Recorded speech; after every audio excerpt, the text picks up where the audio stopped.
Bonjour à vous toutes et à vous tous. Dans cette période très compliquée, j'ai souhaité faire un point avec vous de situation sur le Tarn-et-Garonne. D'abord sur le point sanitaire. Vous le savez, l'épidémie continue à se propager et nous avons un taux d'incidence qui a dépassé la semaine dernière les 405 pour 100 000 habitants, c'est-à-dire qu'il y a 405 cas positifs pour 100 000 habitants dans notre département. Le seuil d'alerte est autour de 50, donc nous sommes très largement au-dessus du seuil d'alerte et ce taux de positivité continue à augmenter. Il y a un autre indicateur qui est utilisé par les agences régionales de santé, qui est le taux de positivité, c'est-à-dire sur 100 tests réalisés, combien ressortent positifs. Et là aussi, nous sommes en train d'avoir une explosion du nombre de tests positifs, puisque quasiment désormais plus d'un test sur 5 est positif, ce qui est beaucoup. Quand on regarde qui est concerné, est-ce que ce sont les personnes les plus jeunes ou les personnes les plus âgées? Eh bien, tout le monde est concerné.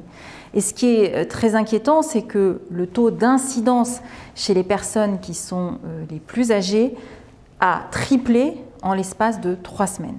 Ce point-là nous inquiète et évidemment se traduit par ce que nous constatons aujourd'hui, c'est le dernier chiffre que je voulais vous donner, qui concerne les hospitalisations.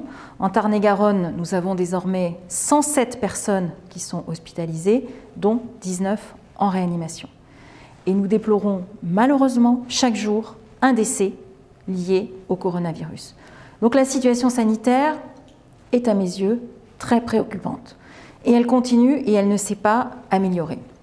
Alors face à cela, le gouvernement a décidé de mesures, ce qu'il a appelé de reconfinement, mais en fait, ça reste quand même largement à la carte.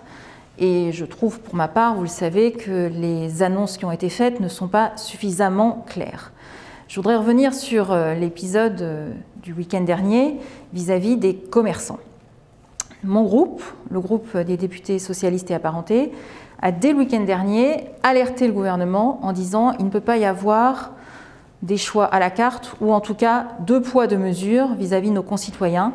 Parce que pour que le confinement soit accepté, il faut qu'il soit compris, il faut qu'il soit lisible, il faut qu'il soit compréhensible.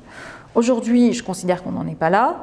C'est pour ça que nous avions proposé que les petits commerces puissent continuer à rester ouverts sous réserve d'un accord entre le préfet et le ou la maire de la commune concernée.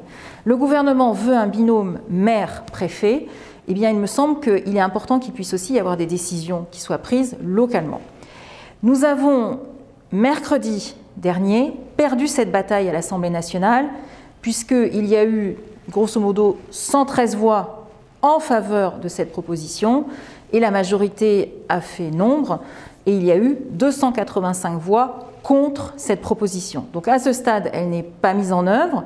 Évidemment, ça crée des distorsions, des incompréhensions qui rendent l'acceptabilité du confinement plus difficile. Nous avons aussi proposé que face au e-commerce, c'est-à-dire les plateformes en ligne, les grandes plateformes, Amazon et les autres, il n'y ait pas une concurrence déloyale qui s'instaure. Et c'est ce que nous craignons. Donc nous avons proposé que sur tous les achats qui seraient le chiffre d'affaires qui serait réalisé par Amazon, il puisse y avoir une taxe spéciale juste pendant la durée du confinement qui fasse en sorte que pour les grandes plateformes qui font plus de 50 millions d'euros de chiffre d'affaires, elles soient taxées et que le bénéfice de cette taxe revienne pour alimenter un fonds de soutien à l'ensemble des commerçants du centre-ville de nos communes.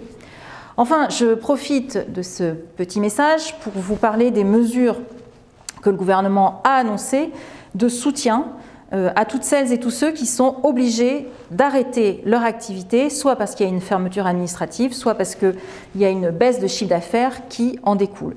Nous avons, depuis le mois d'avril, beaucoup bataillé pour que ces mesures soient augmentées et qu'elles permettent d'avoir un soutien plus massif. Sur un certain nombre de points, nous avons été entendus, pas sur tous. Alors je vais en citer 2. Le premier, c'est que toutes les entreprises qui ont moins de 50 salariés peuvent en bénéficier.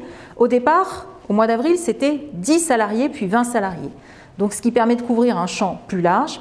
Et enfin, pour le mois de novembre, qui est un mois de confinement, le soutien peut aller jusqu'à 10 000 € qui correspond soit à 100% de perte de chiffre d'affaires, soit 80% de chiffre d'affaires.